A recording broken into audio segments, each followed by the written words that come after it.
we don't allow the Israelis into CIA headquarters. We used to. But every time they would come, they'd say, hey, we brought gifts. Here's a gift for you. And it's all packed full of listening devices and batteries. And every one of them? Every one of them. And we'd say, you guys, you can't come back here every single time and try to bug our conference rooms. What'd they say to that? Oh, sorry. Well, we're not sure how that happened. So we're like, yeah, you can't come in here anymore. So we rent an office where we meet the Israelis off campus. Wow. Yeah, because you just can't trust them. So...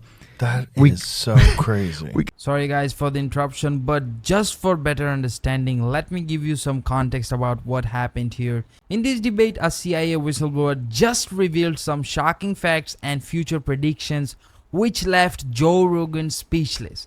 He also mentioned that there is a big chance Israel won't listen to Trump and the deal will going to ruin eventually, and it's a very, very worrying thing. I would like to request everyone to watch till the end because many disturbing facts came out from this debate. So let's keep watching. I'm very worried that the Israelis are going to attack Iran again.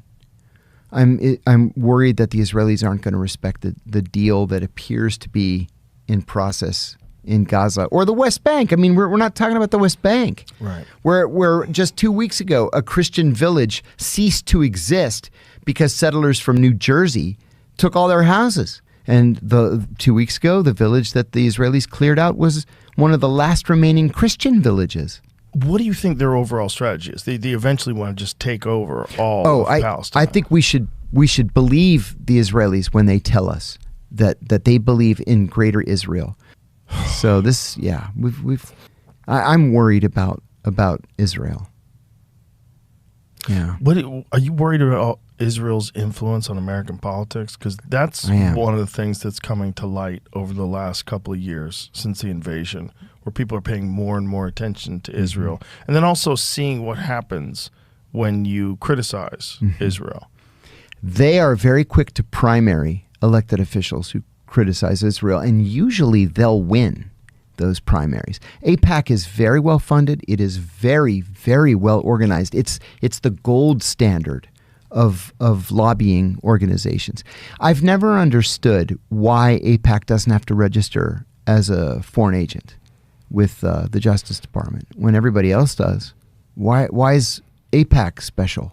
This guy just raised a very interesting and a good point that why AIPAC doesn't need actually any kinds of permission, and the AIPAC is actually treated as a special kind of agency, you know. But the thing is, because the AIPAC is special because they are actually funded by U.S. taxpayers' money and they are a product of Israel. So AIPAC will be special for the Western media and every other thing. But when it's time to criticize, then only criticism will going to happen on Hamas, because they have done the thing on October 7th. So all the debate will going to ends on Hamas and October 7th. But there will be nothing, and no one cannot talk about AIPAC, and you cannot actually raise any question on AIPAC, then it will be anti-Semitic. So literally anyone watching this video knows, and the CIA whistleblower himself knows why no one questioned AIPAC very well. But that's a question needed to be presented in front of the world just to see why AIPAC actually getting treated differently. Guys, let me know in the comments what's your opinion on this. I would really like to know what do you think.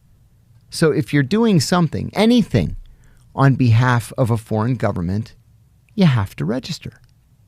Except if you're AIPAC. And I just don't understand that. That seems so insane.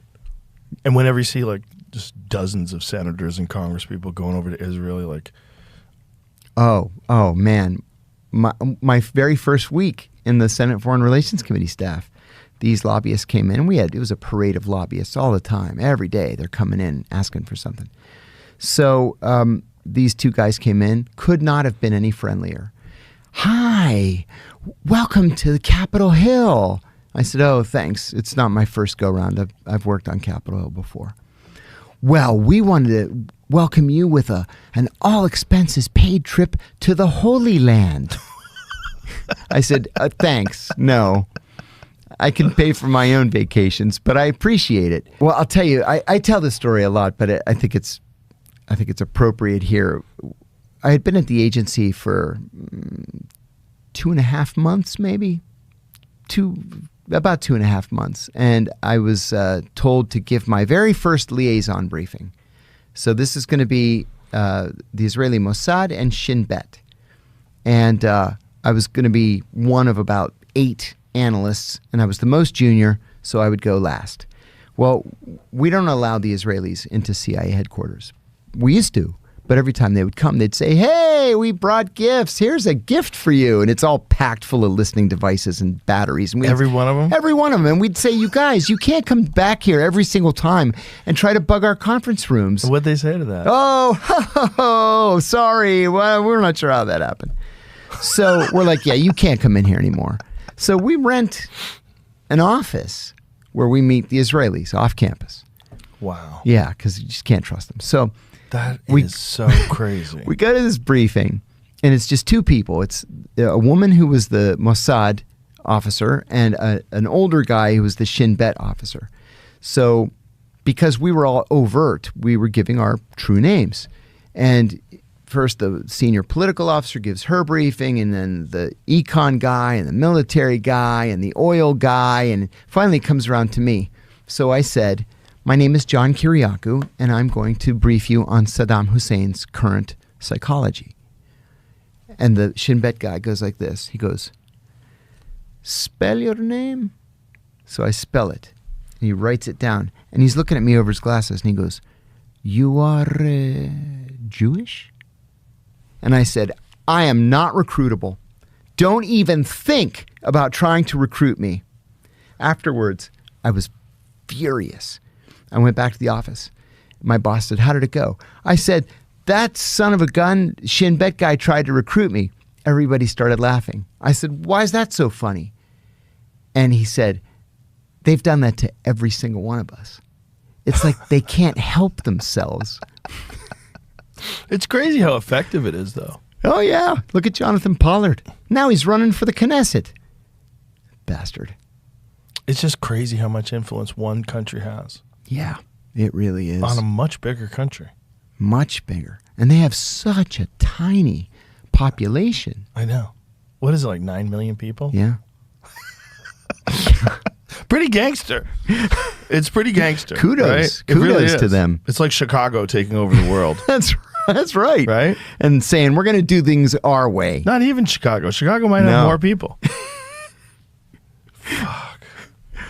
Wow. From what I understand, the claim is that Israel agents have acted in ways that are not just aggressive but also deceptive, even against their own allies. The idea is that they allegedly attempt to record and gather information from organizations like the CIA, despite being funded by American taxpayers. If this is true, it would show a level of mistrust and opportunism that makes it very difficult to fully rely on Israel as a partner. This situation also raises questions about international politics and alliances. A country's action don't always match its public promises. Even leaders like Trump, who may have tried to push peace deals in Gaza and Palestine, could face frustration when another country acts in self-interest rather than honoring agreements. The key takeaway is that trust in international relations is fragile. Just because a country is seen as an ally doesn't mean it will always act in alignment with others' interests, just like Israel has betrayed. That's why situations like this are so complicated. It's not personal, it's political, and when trust is broken, it can have ripple effects on future deals and diplomacy. Guys, let me know in the comments, what do you think? Can America trust Israel? Does Israel deserve to get trusted? I would really like to know, what do you think? And please like this video and share. And again, thanks for watching.